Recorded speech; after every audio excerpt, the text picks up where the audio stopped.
Hey guys, Woodruff here. Always grateful to talk to you. I'm really glad to still hear from you guys, even as I've moved on from teaching. It's great to hear your emails and still get to help and be a part of your journey. So I know you might notice I don't create as many videos. I definitely love and have such a passion for teaching, but I took it to a little bit of an extreme where I forgot how to sleep and relax and have fun, all the things I try to preach and teach to you guys. And so I've moved on and I'm working in a hospital now, but I still do try to find the time to answer and do videos if I think I have the expertise and can help in the topic, and if I can find the time, and trying to find that balance. So know that even if I'm not next to you or teaching you in a classroom, I'm thinking about you and hoping that you're having as smooth of a journey as you can in nursing school and thriving.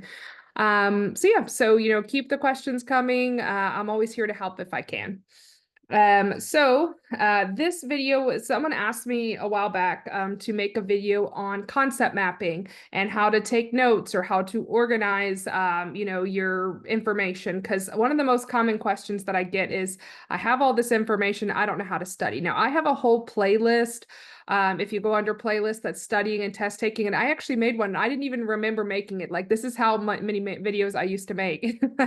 A year ago, I made a video that's about how to survive nursing school and has kind of all the gamut. So if you're wondering like general tips or how to get started, I know that's probably not the video that you want to watch. You're like, oh man, no, I'd much rather spend an hour, studying for the actual topics that I need to study. But I'm going to tell you is that no matter how much time you study content, if you're not going about it the right way, you're going to find yourself in the same circle over and over and over again. And, really struggling with those tests, like feeling like you're studying, but not doing well with it. And 9 times out of 10, what I find the issue is that you're memorizing information, not learning it. And so I have a lot of other videos on that. I'm going to focus mostly just a really basic overview of how to make a concept map or just some principles of what to do or what not to do, and note taking, in school in general, like what to focus on. So first, let's talk about, well, I have what the heck? All right, there you go. I was like, wait, where is it? Anyway, I thought I was losing my mind. It's okay. I'm not crazy about that, at least. What is the purpose of doing all this? Like, why am I making this video? If you don't organize the information in your brain in a way that makes sense, if you don't simplify it in a way that you can actually retain, or process it, you're not actually learning it. So this was a common misconception for me because I, wish I would have known what I know now about learning back when I was learning and I was a student, because I did the like sit in front of it, look at it for 20 million minutes, read it over and over and over again. And hope that I was going to remember some part of it. And it's found, and I found in my experience, for some people, there's some people out there that can do that and they have a mind that can memorize. My son is autistic and I can give him something to look at and he will memorize it and remember it forever, but he has a very special brain. Most of us don't have his special brain, and we need to find a way to make sense of the information in a way that makes sense to us. And also, if you're being realistic, even if you are the smartest person in the world, how many pages does your professor assign you to remember in your textbook? So many. Like, it's impossible for even the smartest, most genius person in the world to remember every bit of content. So what we need to do, you go to class, you get a bunch of information, it's all dumped on you. Or, even if you're not given a lot of information in class, you're given 50 million pages to read in your textbook. What do we do with it? We need to organize it. We need to simplify it. We need to process it. Now, that might sound really overwhelming. You're like, oh my God, like you're not selling me on this. But trust me, it's not as bad as it looks. And, the real important point is taking what you're learning and then rearranging it in different ways and simplifying it in words and things that you're going to understand. Because as long as you are trying to write word for word from the textbook or just copy and paste what your professor said, you're not learning, you're just replicating. So some simple things to do for concept mapping when it comes to that in note taking, things that you want to do is keep it simple. So on a concept map, and I'm going to show you some examples of some concept maps here in a second, is we want to make sure that we use bullet points. We do not want to write like long passages, long things. It should be simple bullet points. You want to write things in your own language. Don't copy and paste things. If you have a word on there you don't understand, it should not be on there. You need to find a way to understand it. And sometimes what I had to do, and I'm talking about when I was teaching as a professor, is I would read something in a textbook and I'd be like, what? I would have to go watch a video or, find someone else to break it down and make it simple.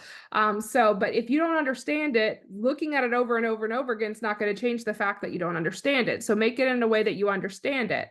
When you're making concept maps or notes, you should be focused on the nursing process. So don't go deep. And I mean, again, I'm speaking from my experience of being a professor where I taught. Every college is different, but generally most classes that, that I have content over, like the adult med surg and the complex nursing, we're not in patho anymore. We are focusing on the nursing process. Here's this disease. What are you going to do about it? And if you're not in those two classes, this stuff still applies, that generally everything's about the nursing process versus the deep pathophysiology. Do not try to include everything. I know your mind's going to tell you, but this one detail. And, like sometimes, you have that one professor that's like, take stuff from page 43, third paragraph, third sentence in, and you have to like memorize the book, but that's not most professors. And we can spend our time like painstaking over random details that aren't like big picture. And I know what you're probably thinking, well, how do I know what's important? The more you practice this, and then sometimes there's a little bit of trial and error that you make one of these, and then, you see like a lot of times till after your first test with the professor, you don't really know what their focus is or how their questions are going to be. So sometimes it's a trial and error where you'd make your best effort and say, hey, this seems to be the nursing focused stuff. Let me put this down. And then maybe on the test, you're like, wow, they have a really big focus on teaching or something here. Let me make sure that I'm doing more stuff over teaching. But concept maps should be very, you have to be very flexible in that, like maybe you take adult or your first med surg, and there's a really big focus on one certain aspect. But then like once you get to complex, there might be a very like complex or med surg too for some, there might be a very different focus for how the tests are. Like a lot of times we're focused more on the life or death stuff, or how are these people dying and how are we going to avert it? So you're meant to learn and grow. And also, for example, at least in the class I used to teach, there were some sections that were much more like medication heavy. So you had to focus more on the medications, where other sections didn't have a lot of medication. So there's not meant to be a rigid process with this. It's about being flexible, and you're going to start kind of picking apart. Hey, I'm hearing my professor saying this a lot. I'm seeing a lot of practice questions over the same kind of topic or concept. Maybe this is important. And that's kind of how I learned what was important, is what did I see over and over and over again when I watched videos, when I saw practice questions, what other people were talking about in their lectures. You start to kind of see what's important, what's being asked about, or what situations could come up that I'm going to need to practice. So this is what that's what I was like, oh, there it is. All right, so how do I use this? So a lot of people are like, okay, great, I have this concept map. Now, what do I do with it? The answer is not sit there and again, read it, put it up and be like, just read it over and over and over again and drive yourself crazy. Because the point of a concept map or notes is not to just sit there and study them over and over. I talk to people all the time that have made some beautiful notes. Like, I mean, you should see their handwriting. It's mesmerizing.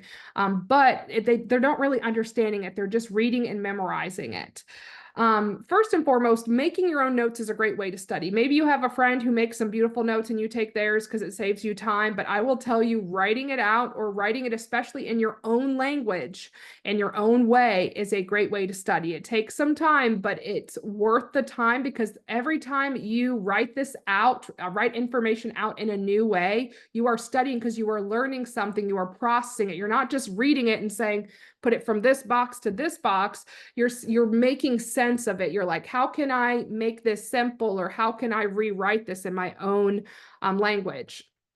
You can also look at your notes or look at your concept map and take notes around it. After you make your first one, take notes on it or process it. Be like, okay, I see these symptoms here. What do they have in common? It's like, what's the big picture here? So try to make sense of it or look at it as a big picture.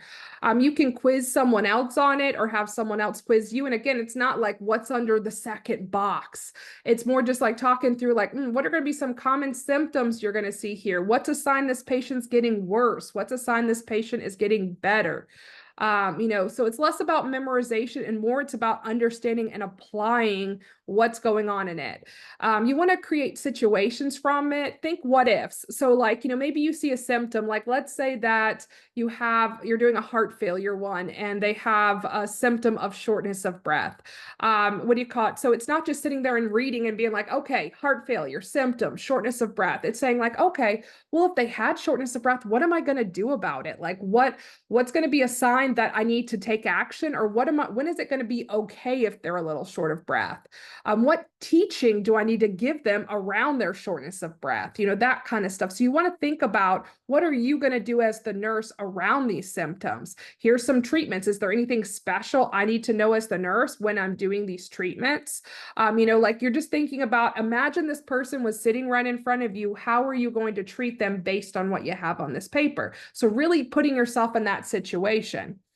The other thing sometimes people do is they take their concept map and then highlight it, do stars or other things. They kind of like take it like, okay, here's a lot of information. Now let me just highlight what I think is most important. Or sometimes people will go through and they'll study it and just kind of look at it and be like, hey, you know what? Here's some things I think I still don't understand. And they'll just highlight and mark up what they need to look at a little bit deeper.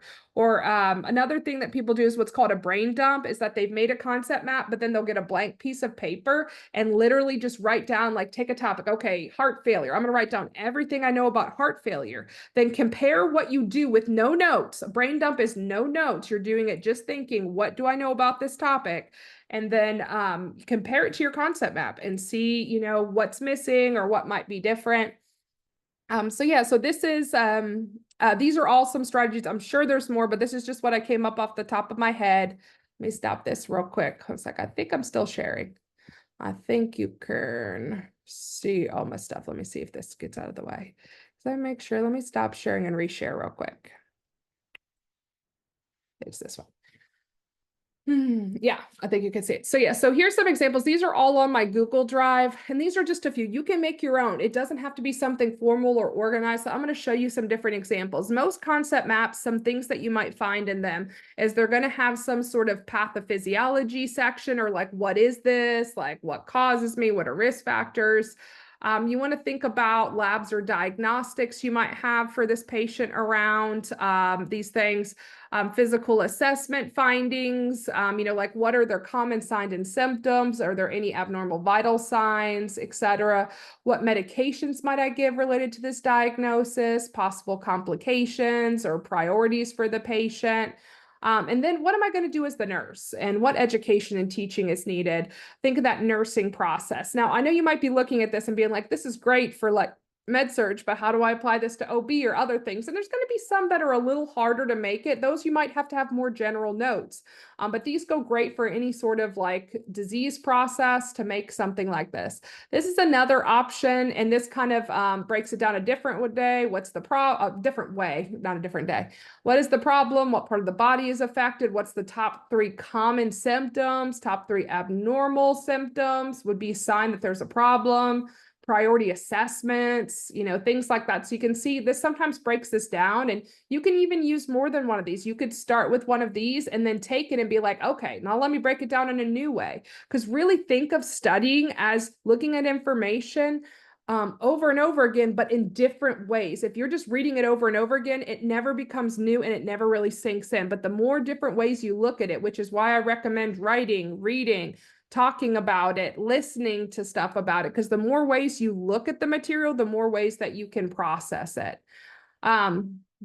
Here's another one. This one goes a little bit deeper. It has like complication. It has some diagnostics. So this would like, you might want to use some of these for certain diseases. If you have a disease that has a lot of complication or has a lot of diagnostics, this might be a better one for you.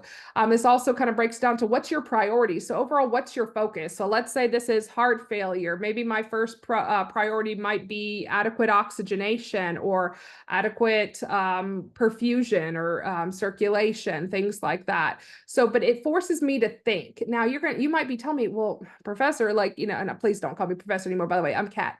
But yeah, so, you might be saying to yourself, this is not in my textbook. There's nowhere that says priorities. Some textbooks do have them near the end. The last one that I used did have some overall priorities.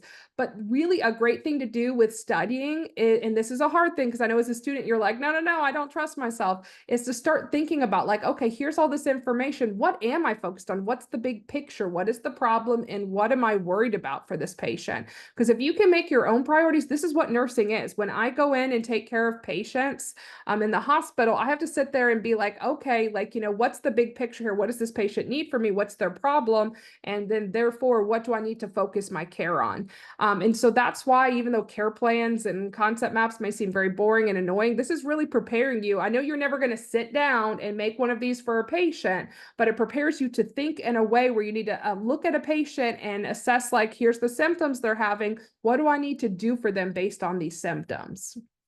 I have some other ones here. This is actually one a student made years ago. So again, you can make your own. This is one they made, and it was very simple and it helped them out. Again, bullet points, keep it simple. And this is one from, I want to say this was an ATI one, but again, all these are on my Google Drive, or you can make your own. But yeah, it has a few more boxes and stuff like that. It's a little bit more what I was gonna say, kind of not wordy, but it's a little bit more busy on the page. But it's whatever you find helpful, make that. And so yeah, you can see examples of some of these. If you go here, hold on one second, let me see if I can get here real quick. Am I on it here? I think I am on it. Hold on a sec, let's see. Not this. I wanted to go, I guess I'll have to go back here and go to this one and go to drive. Yeah, let's go here, my drive, the resources, this one. So if you go to these, oh, actually, that's not where I wanted to go. If you go to like my theory resources for both adult and complex, I have, like if you go under any topic, I have some nursing.com resources, and they actually have great examples of this. They kind of have these patho sheets, or these, like they sometimes call them cheat sheets. And they a lot of times are super helpful and break things down. I was trying to see if I have a different one. Let me see, respiratory. These are not ones I made myself, and all of them, all the credit goes to nursing.com. But yeah, so so you can see how they break them down, see how there's bullet points and things like that. This is how to break down information. Like, this is how you're going to break down information in a way that's going to make it where it's manageable for you and where it makes sense. And you have to write in your own words. Like, you can copy and paste these, but at some point you're going to drive yourself crazy with all the information. Or again, it's kind of like, I always give the example of when I first started teaching and someone asked me to or told me like, hey, don't worry about making your PowerPoints here, just take mine. But here's the thing is that when I took their PowerPoints, there was a certain a quality to it that was like I couldn't speak from them because that was their words and it didn't make sense to me. So make sure it's your own words, because if you feel there's a disconnect, if you feel like you're studying, but it's just not coming out on the exam, it might be that even though you're studying, it's just you're not making sense with what you understand and what you know. And so if you're not doing that, it's really hard to be able to, on an exam, when you're sitting there between you and a question, if you don't truly understand it, you've read it, you've looked at it, but it still doesn't make sense to you. That's why I'm saying one of the most important things you can do when you're studying is have it make sense to you. Like I said, I have lots of other videos about nursing school success. As much as your mind tells you, I don't want to spend time studying this and doing this, I want to spend time on the content. Until you learn how to study, it's really hard to be successful. So make the time. If you don't like kind of what I'm saying about it, there's tons of people out there that have great studying and tutorials and test taking tips, ways to organize and process information. As much as your mind says you need to memorize, you need to organize, understand, break down, simplify information. And that's how you learn, and that's how you carry that into an exam with you, because you truly understand it versus just having read it over and over and over again. Anyway, that's my TED Talk for the day. I hope this helped. See you next time. Or I'm gonna get stuck on not being able to stop. Try again. See you next time.